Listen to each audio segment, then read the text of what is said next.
Assalamualaikum warahmatullahi wabarakatuh. Kembali lagi dengan saya Katarisa Nurimasari dengan NIM 7211419167 dari Lomba Akuntansi A 2019. Kali ini saya akan membahas tentang bab 9 yaitu mengenai keamanan informasi. Langsung saja ke poin pertama, ada keamanan informasi. Istilah dari keamanan informasi digunakan untuk mendeskripsikan perlindungan baik komputer, peralatan komputer maupun non-komputer, fasilitas, data dan informasi dari penyalahgunaan pihak-pihak yang tidak berwenang. Peralatan ini mencakup seperti mesin fotokopi, mesin fax, serta semua jenis media termasuk dokumen kertas. Tujuan keamanan informasi yang pertama ada kerahasiaan, yaitu melindungi data dan informasi dari pengungkapan kepada orang-orang yang tidak berwenang. Yang kedua ada ketersediaan, yaitu menyediakan data dan informasi bagi pihak-pihak yang memiliki wewenang untuk menggunakannya. Yang ketiga ada integritas, yaitu semua sistem informasi harus memberi representasi akurat atas sistem fisik yang direpresentasikannya. Yang selanjutnya ada manajemen keamanan informasi, dibagi lagi menjadi 4, yaitu yang pertama ada manajemen keamanan informasi atau Information Security Management. Yang kedua ada manajemen keberlangsungan bisnis atau Business Continuity Management. Yang ketiga ada Direktur Keamanan Sistem Informasi Perusahaan atau Corporate Information System Security Officer. Yang keempat ada Direktur Jaminan Informasi Perusahaan atau Corporate Information Assurance Officer. Poin yang kedua ada manajemen keamanan informasi. Terdapat pilihan lain untuk merumuskan kebijakan keamanan informasi dengan tolak ukur atau benchmark. Tolak ukur keamanan informasi atau Information Security Benchmark adalah tingkat keamanan yang disarankan yang dalam keadaan normal harus menawarkan perlindungan yang cukup terhadap gangguan yang tidak terotorisasi. Yang keempat ada ancaman. Ancaman keamanan informasi atau Information Security Threat adalah orang, organisasi, mekanisme, atau peristiwa yang memiliki potensi untuk membahayakan sumber daya informasi perusahaan. Ancaman dapat bersifat, yang pertama ada ancaman internal dan eksternal. Ancaman internal diperkirakan menghasilkan kerusakan yang secara potensi lebih serius dibandingkan dengan ancaman dari eksternal. Yang kedua ada tindakan kecelakaan dan disengaja.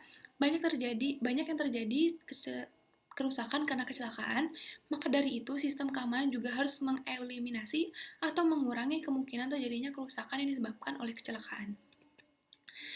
Poin yang kelima ada jenis ancaman. Malicious software atau malware terdiri dari program-program lengkap atau segmen-segmen kode yang dapat menyerang suatu sistem dan dapat menghapus file atau menyebabkan sistem tersebut berhenti.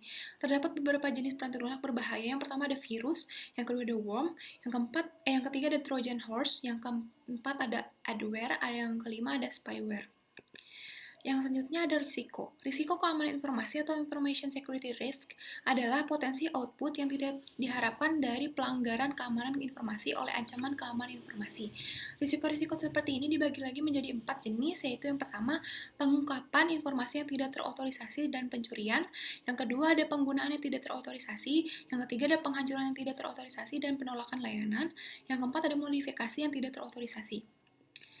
Berikutnya ada persoalan e-commerce. Menurut survei Gartner Group, pemalsuan kartu kredit 12 kali lebih sering terjadi untuk para retail e-commerce. Untuk itu, perusahaan-perusahaan kartu kredit yang utama telah mengimplementasikan program yang ditujukan secara khusus untuk keamanan kartu kredit e-commerce.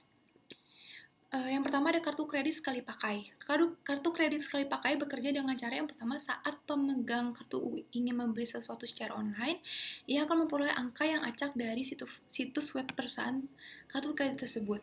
Angka inilah dan merupakan nomor kartu kredit pelanggan tersebut yang diberikan kepada pedagang e-commerce, yang kemudian melaporkannya ke perusahaan kartu kredit untuk melakukan pembayaran. Yang selanjutnya ada manajemen risiko. Pendefinisian risiko ada 4 langkah. Yang pertama, identifikasi aset-aset bisnis yang harus dilindungi dari risiko. Yang kedua, menyadari adanya risiko. Yang ketiga, menentukan tingkatan dampak pada perusahaan jika risiko benar-benar terjadi. Yang keempat, ada menganalisis kelemahan perusahaan tersebut.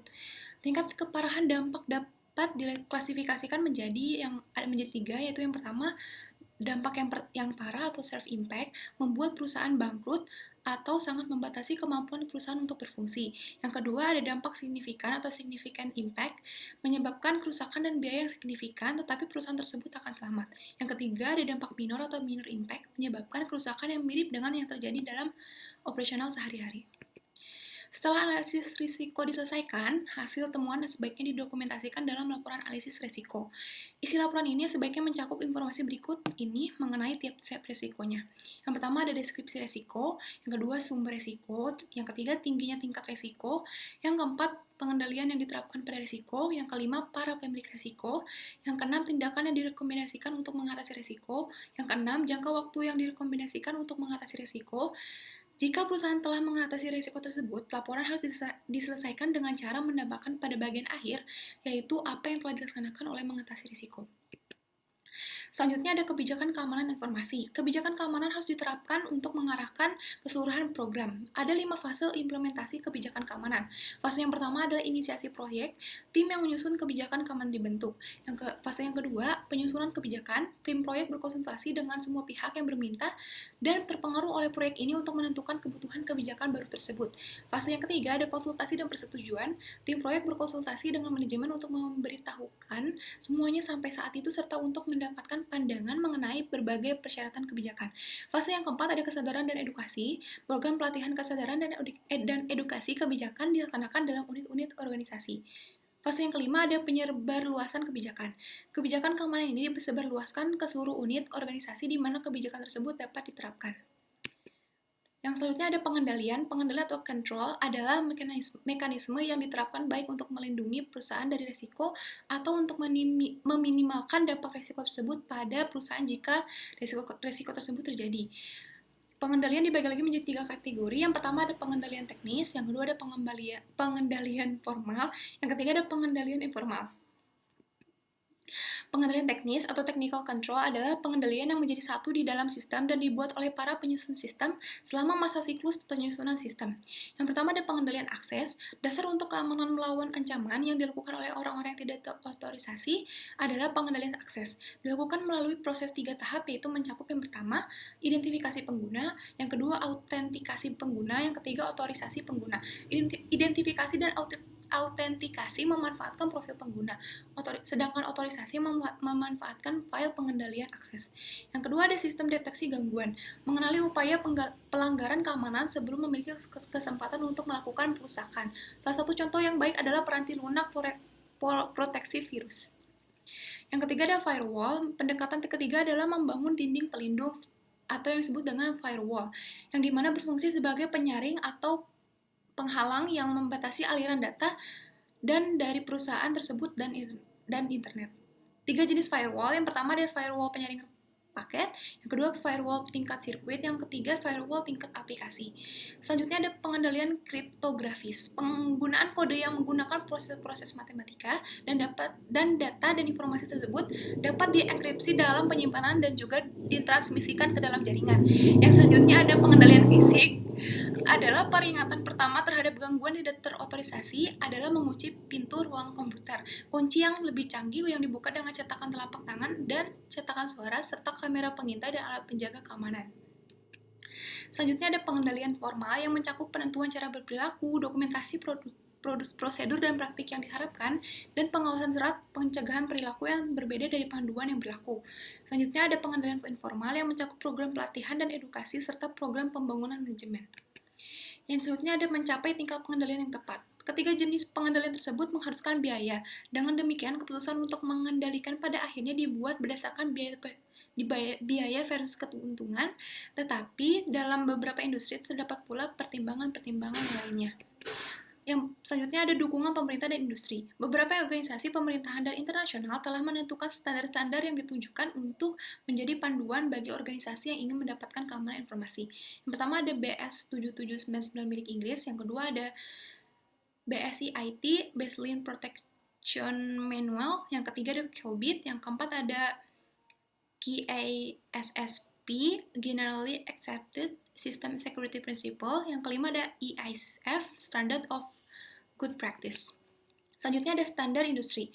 The Center of Internet Security atau CIS adalah organisasi nirlaba yang didedikasikan untuk membantu para pengguna komputer guna membuat sistem mereka lebih aman.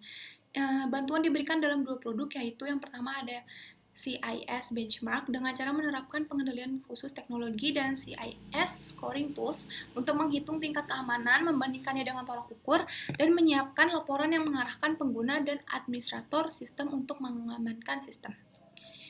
Selanjutnya ada sertifikasi profesional. Profesi TI menawarkan program sertifikasi. Ada 3 contoh. Yang pertama ada Asosiasi Audit Sistem dan Pengendalian atau Certified Information System Auditor. Yang kedua ada Konsorsium Sertifikasi Keamanan Sistem Informasi Internasional atau The Certification Information System Security Professional. Yang ketiga ada Institut SANS atau SAIS Admin, Audit, Network, dan Security. Yang terakhir ada manajemen keberlangsungan bisnis. Elemen penting dalam perencanaan kontingensi adalah rencana kontingensinya itu sendiri, yang merupakan dokumen tertulis formal yang menyebutkan secara detail tindakan-tindakan yang harus dilakukan jika terjadi gangguan pada operasi komputasi. Terdapat subrencana yang umum. Yang pertama rencana darurat, yang dimana menyebutkan cara-cara yang akan menjaga keamanan karyawan jika bencana terjadi. Yang kedua ada rencana cadangan. Perusahaan harus mengatur agar fasilitas komputer cadangan tersedia seandainya fasilitas yang ada biasanya hancur atau rusak sehingga tidak bisa digunakan.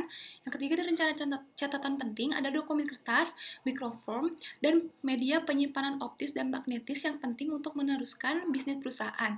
Rencana catatan penting menentukan bagaimana catatan penting tersebut harus dilindungi. Meletakkan manajemen keberlangsungan bisnis pada tempatnya merupakan salah satu bidang penggunaan komputer di mana kita dapat melihat perkembangan besar. Baik, terima kasih atas perhatiannya. Semoga materi yang saya sampaikan dapat bermanfaat bagi teman-teman semuanya. Mohon maaf bila ada salah kata. Wassalamualaikum warahmatullahi wabarakatuh.